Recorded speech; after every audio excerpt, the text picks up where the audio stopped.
السلام علیکم ورحمۃ اللہ وبرکاتہ۔ احباب، پیر سید عرفان حسین شاہ صاحب مشہدی، ان کا ایک بیان سامنے آیا ہے جس کا خلاصہ یہ ہے کہ ہم سید عرب النسل ہیں، تم ہندی ہو، 2-4 نسلیں پیچھے جائیں تو تمہارے آباء و اجداد سکھ ہوں گے یا کچھ اور ہوں گے۔ شاہ صاحب کا یہ بیان اسلامی نظریات کے خلاف ہے، نبی رحمت صلی اللہ علیہ وآلہ وسلم کی تعلیمات کے منافی ہے۔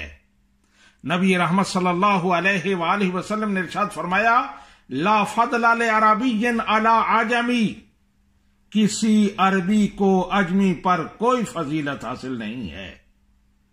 نام و نسب پر فخر کرنا اسلام میں حرام ہے، بہت بڑا گناہ ہے۔ احباب، میں سوچ رہا ہوں کہ سادات زادہم اللہ شرفا کو کیا ہو گیا؟ آئے روز یہ کیسی ہلکی باتیں کر رہے ہیں، یہ کس راستے پر چل نکلے ہیں؟ لوگوں کے نسب میں طعن و تشنیع کرنا، لوگوں کو گالیاں دینا، یہ راستہ یقیناً ان کے نانا کا راستہ نہیں ہے، یہ کسی اور کا راستہ ہے۔ نبی کریم صلی اللہ علیہ وآلہ وسلم نے ارشاد فرمایا، 4 چیزیں جاہلیت کی علامت ہیں، اور ان میں سے ایک ہے الطعن فی الانساب، دوسروں کے نسب میں طعن کرنا۔ ایک اور حدیث پاک سماعت فرمائیں جس میں نبی رحمت صلی اللہ علیہ وآلہ وسلم نے بہت بڑی وعید سنائی ہے اس شخص کے لیے جو لوگوں کو ان کے سابقہ گناہوں پر طعن و تشنیع کرتا ہے، سابقہ مذہب پر طعن و تشنیع کرتا ہے۔ کوئی شرابی تھا، وہ شراب چھوڑ چکا، اب اسے شرابی کہتا ہے۔ کوئی سکھ مذہب سے تعلق رکھتا تھا، اب اسے چھوڑ چکا، اسے طعنہ دیتا ہے کہ تمہارے آباء و اجداد سکھ تھے۔ نبی رحمت صلی اللہ علیہ وآلہ وسلم نے ارشاد فرمایا، لم یمت حتی یعملہ، وہ شخص اس وقت تک نہیں مرے گا جب تک اس گناہ کا ارتکاب نہ کرے جس کا وہ دوسروں کو طعنے دے رہا ہے، جسے وہ چھوڑ چکے ہیں۔ یہ ترمذی شریف کی حدیث ہے اور انٹرنیشنل نمبرنگ کے مطابق اس کا نمبر 2505 ہے۔ احباب، بہت بڑی وعید ہے، اس پر غور کرنا چاہیے سادات کرام کو۔ احباب، میں آخر میں حضرت سلمان فارسی رضی اللہ تعالی عنہ کا واقعہ پیش کرنا چاہتا ہوں، جو نام و نسب پر فخر کرنے والی سوچ کے لیے موت کا پیغام ہے۔ حضرت سلمان فارسی رضی اللہ تعالی عنہ چند لوگوں کے پاس بیٹھے تھے، وہاں خاندانوں کی بات چل نکلی کہ کون کس خاندان سے تعلق رکھتا ہے، کس کا شجرہ نسب کیا ہے۔ ہر ایک نے اپنا اپنا نسب بیان کیا، اپنا اپنا خاندان بیان کیا۔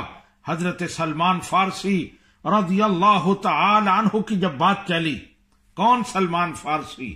وہ سلمان فارسی جن کے بارے میں نبی رحمت صلی اللہ علیہ وآلہ وسلم نے ارشاد فرمایا، سلمان منا اہل البیت، سلمان اہل بیت میں سے ہے۔ حضرت سلمان فارسی کی جب باری آئی تو انہوں نے یہ حدیث نہیں سنائی کہ مجھے نبی رحمت صلی اللہ علیہ وآلہ وسلم نے اہل بیت میں شمار کیا ہے، میں بھی سید ہوں، بلکہ آپ نے ارشاد فرمایا، انعم اللہ علی بالاسلام فانا سلمان ابن الاسلام، اللہ تعالیٰ نے مجھے اسلام کی نعمت عطا فرمائی ہے، مجھ پر انعام کیا ہے، اب میں سلمان بن اسلام ہوں، میں سلمان اسلام کا بیٹا ہوں۔ جب یہ بات حضرت عمر بن خطاب رضی اللہ تعالی عنہ کو پہنچی، بہت خوش ہوئے، فرمایا، سادہ کا سلیمان نے سچ کہا ہے، ان عمر ابن الاسلام اخل سلمان ابن الاسلام، بے شک عمر بن اسلام سلمان بن اسلام کا بھائی ہے۔ تو یہ حضرت سلمان فارسی کا نظریہ ہے نام و نسب کے بارے میں حضرت فاروق اعظم رضی اللہ تعالی عنہ کی یہ سوچ ہے کہ میں عمر بن اسلام ہوں، میں سلمان بن اسلام ہوں۔ سادات کرام زادکم اللہ شرفا، اگر فخر کرنا ہے تو اسلام پر فخر کرو، نبی رحمت صلی اللہ علیہ وآلہ وسلم کے امتی ہونے پر فخر کرو، علم و عمل پر فخر کرو، سیرت و کردار پر فخر کرو۔ لیکن افسوس کی بات ہے کہ سادات نبی کریم صلی اللہ علیہ وآلہ وسلم کے امتی ہونے پہ فخر نہیں کرتے، بلکہ وہ تو اپنے آپ کو امتی مانتے ہی نہیں ہیں۔ اکثر سادات سے سنا ہے وہ کہتے ہیں ہم سید ہیں تم امتی ہو، امتیوں کی یہ بات ہے۔ اندازہ لگائیں کتنا خطرناک بیان ہے۔ امتی کے مقابلے میں نبی آتا ہے تو کیا تمام سادات نبی ہیں؟ استغفر اللہ۔ مجھے اپنا لڑکپن یاد آتا ہے جب سادات اسلام پر فخر کرتے تھے، نبی رحمت صلی اللہ علیہ وآلہ وسلم کے امتی ہونے پر فخر کرتے تھے، علم و عمل پر فخر کرتے تھے، اور پھر علماء اسلام بڑی فراخ دلی سے ان کے نسب کے فضائل بیان کرتے تھے۔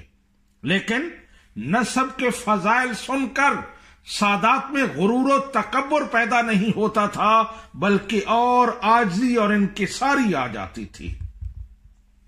لیکن اب میں پچھلے 25-30 سال سے دیکھ رہا ہوں کہ سادات اپنا نسب بیان کرتے ہیں، ہر جگہ پر پروگرام کوئی ہو، اس کا عنوان کوئی ہو، شاہ صاحب تقریر میں اپنا نسب ضرور بیان کریں گے کہ ہم سادات ہیں، ہم علی المرتضیٰ کے بیٹے ہیں، ہم سیدہ فاطمہ الزہراء رضی اللہ تعالی عنہا کی اولاد ہیں۔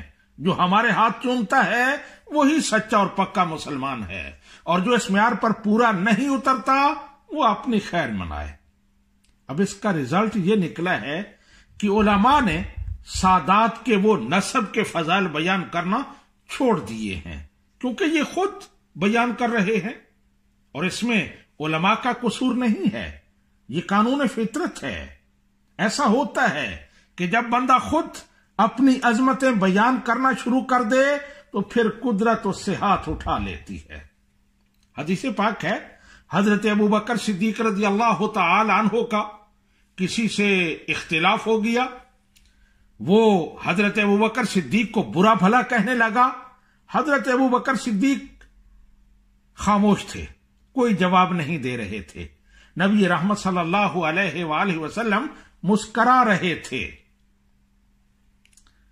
پھر کچھ دیر بعد حضرت ابوبکر کا صبر کا پیمانہ لبریز ہو گیا، خود جواب دینا شروع کر دیے، تو نبی رحمت صلی اللہ علیہ وآلہ وسلم نے منہ پھیر لیا۔ بعد میں جب وجہ پوچھی گئی تو فرمایا جب تک ابو بکر خود جواب نہیں دے رہا تھا اللہ تعالیٰ نے ایک فرشتہ مقرر کر دیا تھا، وہ فرشتہ اس کی طرف سے جواب دے رہا تھا، اور جب ابو بکر نے خود جواب دینا شروع کیا اللہ تعالیٰ نے وہ فرشتہ واپس بلا لیا، وہ فرشتہ دست بردار ہو گیا۔ تو سادات کرام، جب تک تم خود اپنے نسب بیان نہیں کرتے تھے، اس پر فخر نہیں کرتے تھے، اس وقت تک علماء کرام تمہارے نسب کے فضائل بیان کرتے تھے۔ لیکن جب تم نے اپنے نسب خود بیان کرنے شروع کر دیے اور اپنا معمول بنا لیا تو پھر انہوں نے خاموشی اختیار کر لی۔ اللہ تعالیٰ کے قانون کے مطابق اللہ تعالیٰ نے جیسے انہیں روک دیا۔ احباب، صف اول کے سادات میں سے ایک پیر سید عرفان شاہ صاحب مشہدی تھے، جو نام و نسب پر فخر نہیں کرتے تھے، نام و نسب پر تقریریں نہیں کرتے تھے، جب بھی بات کرتے تھے علمی بات کرتے تھے، عقائد اہل سنت بیان کرتے تھے، عوام اہل سنت میں غیرت ایمانی بیدار کرتے تھے۔ لیکن شاہ صاحب کا یہ بیان سن کر بڑا افسوس ہوا کہ اب شاہ صاحب بھی اسی راستے پر چل پڑے، شاہ صاحب بھی اسی رنگ میں رنگے گئے۔ انا للہ و انا الیہ راجعون۔